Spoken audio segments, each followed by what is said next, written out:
오늘도 우리 사는 이야기 찾아주셔서 감사합니다. 사연자분이 보내주신 이야기 시작해볼게요. 안녕하세요. 저는 고아원에서 부모가 누군지도 모르고 자라온 여자입니다. 그저 부모님이 저에게 지어주신 이름이 하윤이라는 것밖에 몰랐어요. 저에겐 부모가 없었기에 애정에 항상 목이 말라있던 참에 다니던 회사 팀장님이 어느 순간부터 자꾸만 잘해주기 시작했습니다. 한 번도 받아본 적이 없는 애정과 친절이었죠. 감기가 걸린 어느 날은 약을 사 책상 위에 놔두고 일이 많아 야근을 하는 날에는 샌드위치나 간식거리를 사와서 챙겨주었어요. 누군가에게 돌봄을 받는다는 건 너무 행복한 일이었습니다. 그런 팀장님의 행동에 서서히 마음의 문을 열고 팀장님과 가까워져 교제를 시작했지만 우리 회사는 사내연애가 금지되어 있어 회사 내에선 공적으로 서로를 대했지만 그래도 행복했어요. 사람들이 잘 오지 않은 비상구 계단이나 옥상, 야외 테라스 등 회사에서도 몰래 만나 종종 데이트를 했기 때문에 불만은 없었습니다. 그렇게 하루하루가 너무 행복하고 이 달콤함에 취해 이 행복이 깨어지질 않기 바라고 또 바라면서 잠들곤 했죠. 저는 남자친구한테만큼은 그 누구에게도 말 못했던 제 비밀을 말할 수 있었습니다.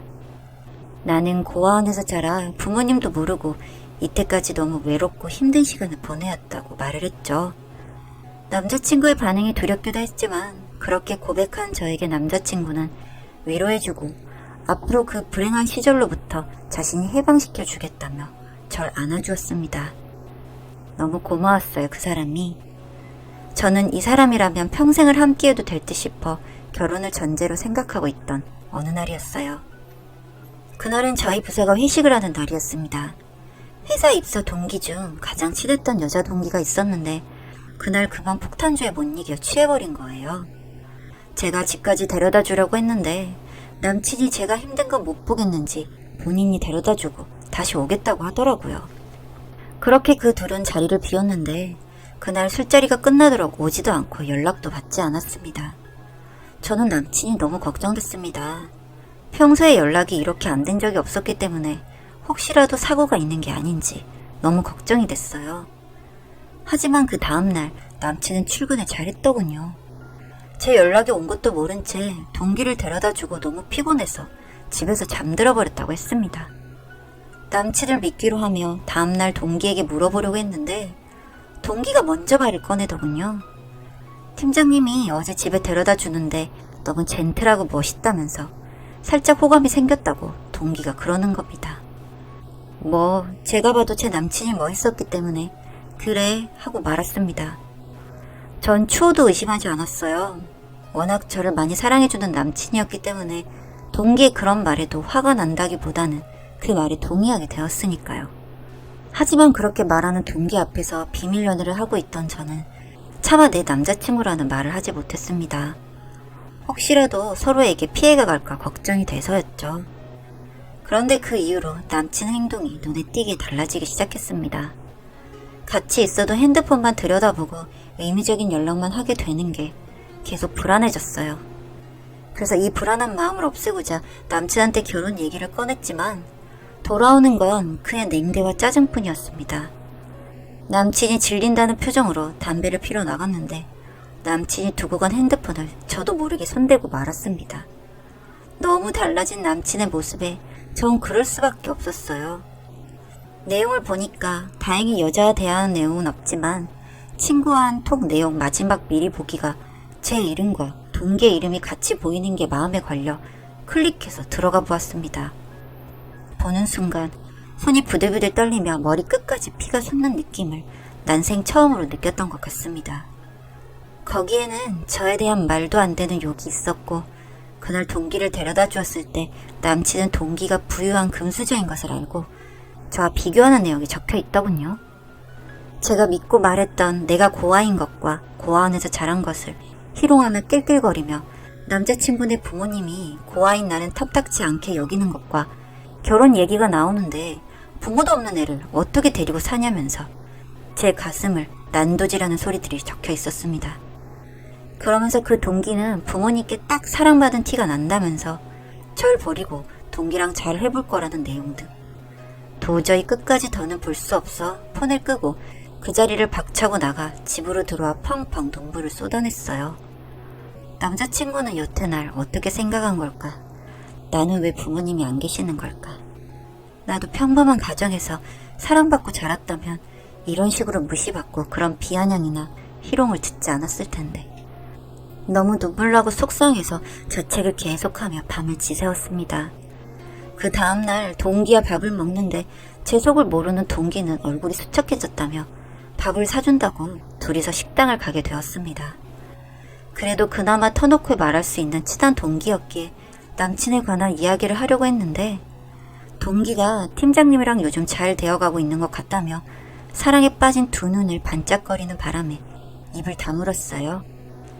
기분이 좋지 않아 보이는 저에게 동기는 일 끝나고 같이 자기 집에 가서 옷을 빌려줄 테니 신나는 밤을 보내자고 했죠. 이렇게 밝게 자란 티가 나고 남친이 부유하다고 할 정도였으니 어느 정도인지 궁금해서 알겠다고 하고 밥을 먹고 회사로 돌아갔습니다. 잠깐 화장실을 가던 중 남친이 제 손목을 잡아 끌고 사람이 잘 지나다니지 않는 우리의 데이트 장소였던 비상구 계단으로 데려갔습니다. 그러면서 왜 연락을 받지 않냐면서 화를 내기 시작한 남자친구는 네 마음대로 할 거면 눈에 띄지라도 말던가. 누가 거지 아니라고 할까봐 동기한테 밥이나 얻어먹고 거렁뱅이 냄새 나는 것 같다. 창피해 진짜. 이래서 부모 없는 것들은 상종을 하지 말아야지 라고 폭언을 하더군요. 정말 뭘로 얻어맞은 느낌이었고 그 이후로 남친은 저에게 헤어지자고 하며 사무실 안으로 들어가 버렸습니다.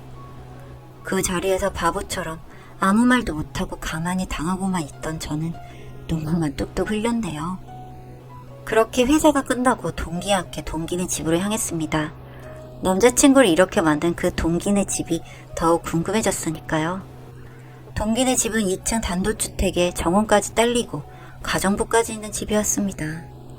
누가 봐도 한눈에 동기는 부유한 집안인 것을 눈치챌 수 있었죠.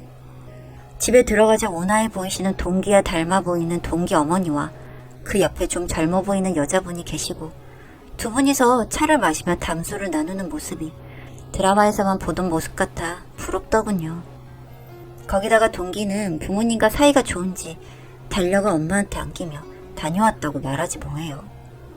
엄마라니, 저렇게 엄마가 있어 달려가 안길 수 있다니. 제 가슴에 또 한 번의 큰 상처가 새겨진 기분이었습니다. 그러면서 살갑게 옆집 아주머니도 오셨냐며 자주 오라고 하는데 사랑받고 자라서 저렇게 밝은 걸까 하는 생각이 들었어요. 제가 멍하게 서 있자 이름을 부르면서 자기 방으로 가자며 내 손을 잡아 끄는 순간 옆집 아주머니 분이 저를 빤히 쳐다보다가 이름을 듣는 순간 벌떡 일어나셔서 제 얼굴을 양손으로 잡아채셨습니다. 이분이 왜 이러시나? 너무 놀라 뭐 하시는 거냐고 되물어보니 아주머니는 내 말에 대답도 하지 않고는 부모님이 계시냐고 물어보더군요. 다짜고짜 부모님 이야기를 하니 너무 불쾌했고 이렇게 예의 없는 분이 어디 있나 싶었습니다. 처음 보는 낯선 사람이 갑자기 내 얼굴을 부여잡는 것도 짜증이 치솟아 손을 탁 쳐내며 없는데 왜 그렇게 무례하시냐고 물었습니다. 그런데 갑자기 그분이 절 껴안고 하윤아 하윤아 하면서 아이처럼 펑펑 우는 것이 아닌가요? 아주머니를 진정시키고 다들 어안이 벙벙해져서는 거실에 다 같이 앉아 왜 그랬는지 들어보기로 했습니다. 아주머니는 제 손을 꼭 잡고는 옛날 이야기를 시작하셨습니다. 철없던 어린 시절에 지금의 남편과 아이를 가지게 되었는데 어린 나이에 아이를 가진 것도 싫고 책임질 수 없다 생각해서 지금의 남편에게 아이를 가진 사실을 숨기고 아이를 혼자나 고아원에 넘겼다고 했습니다. 그래도 아이에겐 이름을 직접 지어주고 싶어서 하윤이라는 이름을 같이 남겨뒀다고 해요. 그렇게 아이를 고아원에 보내고 아주머니는 죄책감에 시달리다 지금의 남편에게 사실을 이야기했고 둘이 다시 고아원으로 가서 아이를 찾았지만 찾을 수 없었다고 했습니다. 그때 너무 후회스럽고 몇 날 며칠을 밤잠 설쳐가며 지금까지도 절 찾기 위한 노력을 하며 하루하루 살아오셨다고 하는 겁니다. 그렇게 시간이 흐르는 중에 아주머니와 남편은 열심히 살아 사업을 성공하게 되었고 아이 생각에 고아원에 기부를 많이 하고 봉사활동도 다니셨다고 하시더군요. 고아원을 다니다 보면 혹시라도 절 다시 만날까 싶으셔서 그렇게 하셨다고 했습니다. 아무리 그래도 제 나이가 몇인데 어렸을 때 보고 보지 못했는데 어떻게 알아보았냐고 물으니 자기를 쏙 빼닮아 양쪽 눈 밑에 점이 한 개씩 있는 것을 보고 신기하던 중에 이름을 듣고 확신했다고 하시더군요. 믿기지 않겠지만 내가 엄마인데 자식을 몰라볼 수는 없다면서 무릎을 꿇고 눈물을 흘리셨습니다. 저는 어안이 벙벙했고요. 하지만 저는 혹시라도 이분이 착각하시는 걸 수도 있겠다 싶어 확실하게 하고 싶다고 말씀드렸습니다. 이미 마음속에는 내게도 엄마가 생겼다는 게 너무너무 행복했지만 그래도 혹시라도 아니라고 밝혀지면 전 너무너무 힘들 것 같았거든요. 그 후로 유전자 검사에서 친딸인 것을 알게 되었고 엄마와 아빠라고 부르기는 아직은 어색하지만 저에게도 늦게나마 부모님이 있다는 사실이 너무 행복하고 좋았습니다. 아직은 어색한 저와는 다르게 부모님은 늦게라도 뭐든지 해주시려고 하시더군요. 저는 괜시리 부담스럽기도 했지만 마음만큼은 정말 이게 현실일까 싶어 몇 번 볼을 꼬집어 보기도 했습니다. 그렇게 제 이야기를 알게 된 동기는 축하한다며 같이 기뻐해줬고 저는 그때 동기에게 이제는 내 전남친이 된 팀장님의 이야기를 해주었습니다. 동기는 놀라면서 욕을 한 바가지 하고 저에게 미안하다고도 사과도 했어요. 그리고 그 동기와 전남친이 그 뒤로는 어떻게 됐는지 모른 채 그렇게 살아갔습니다. 그렇게 부모님을 만나게 되어 행복하게 지내던 중에 아빠가 이제 나이도 되고 했으니 연애도 하고 결혼도 해야지 않겠냐며 저에게 남자를 만나보라고 하셨습니다. 아빠 회사 직원과 그 아들과 해서 다 같이 한번 모여서 식사하는 자리를 만들었으니 저보고 꼭 참석했으면 좋겠다고 하시더군요.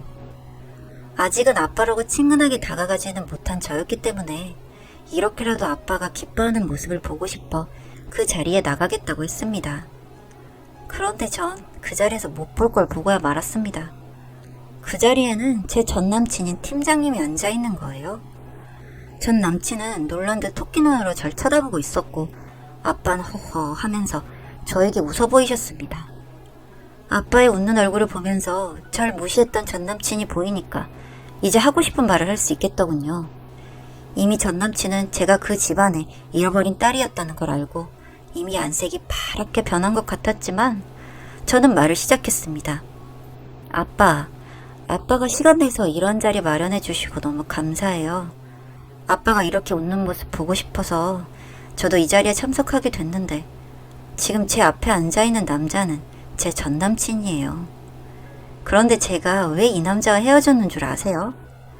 아니죠. 굉장히 모욕적인 말을 저에게 퍼붓고는 저에게 헤어지자고 했으니 전 버림받은 거겠네요. 정확히 저 남자는 저에게 부모도 없는 고아에 거렁뱅이 냄새가 난다며 희롱하고 놀리며 저에게 상처를 줬던 사람입니다. 지금도 그날 그 말들이 너무 아프고 화가 나거든요. 그래서 이런 사람과는 한 공간에서 숨 쉬는 것조차 불편하니까 저 먼저 집에 가 있을게요, 아빠. 하고는 그 자리에서 나와버렸습니다. 물론 그 전남친에게는 웃음 한번 날려주었고요. 예상대로 아빠는 노발대발 하시면서 그 자리에서 역정을 내셨습니다. 그 소리가 식당 밖까지 들리더라고요. 그리고 정말 죄송하다며 연신 사과하는 전남친의 아버지의 목소리도 들렸고요. 그렇게 그날 밤 저희 집 앞에까지 찾아와서는 무릎을 꿇고 앉아있더군요. 그 남자의 아버지까지 함께 말이죠. 식상하게 석고대죄? 뭐 이런 거라도 하려고 했을까요? 비싸지도 않는 무릎 꿇는다고 제 상처가 나을 거라 생각했을까요? 복수는 복수를 낳는다지만 제가 받은 상처에 비하면 이 정도는 아무것도 아니란 생각이 듭니다. 앞으로 전 남자친구의 행동이 기대가 되네요. 제 처지가 달라졌다고 이미 무릎을 꿇었으니 다음은 뭘 할지 궁금하기만 합니다. 그 전 남친이야 뭘 어떻게 하든 전 이제라도 가족을 찾게 된 것에 대해 감사함을 느끼면서 부모님께 효도하며 살아가려고 합니다. 그리고 제 자신을 위해서 살아가 보려고요. 이런 제 생각이 이기적인 건 아니겠죠? 긴 글 읽어주셔서 감사합니다.